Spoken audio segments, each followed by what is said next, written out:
It's 2 a.m. You're in a sketchy parking lot and your car won't start. We've all been there. But what most people don't know is that there are 5 completely safe ways to move your car with a dead battery. And today, I'm going to show you exactly how to do it.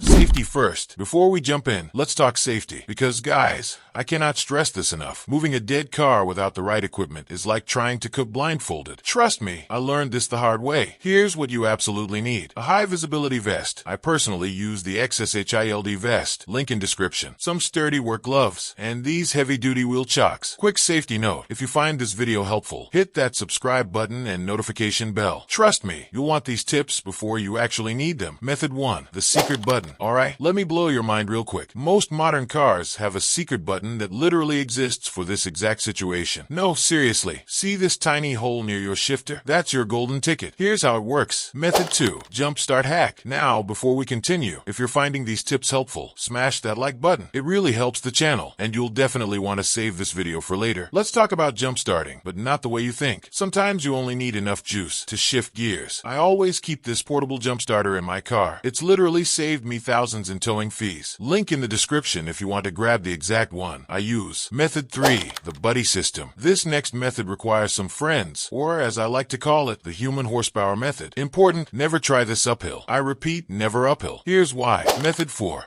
Dolly Pro Tip. This next method is what the pros use, and let me tell you, it's a game changer. The GoJack Dolly system I'm using here is literally worth its weight in gold. I'll put a link in the description. It's a bit pricey, but trust me, it pays for itself the first time you use it. Method 5. Proper towing. Sometimes you just need to admit defeat and call for backup. But here's what most people don't know about proper towing. Prevention tips. Look, the best way to handle a dead battery is to prevent it in the first place. Here's what I do. This Cell battery tester has saved me so many times. Link in description if you want to grab one. Conclusion. Alright, there you have it. 5 proven ways to move your car with a dead battery. Which method surprised you the most? Let me know in the comments below. And hey, if you found this video helpful, you know what to do. Smash that like button, hit subscribe, and don't forget to check out all the gear I mentioned in the description below. Trust me, your future self will thank you.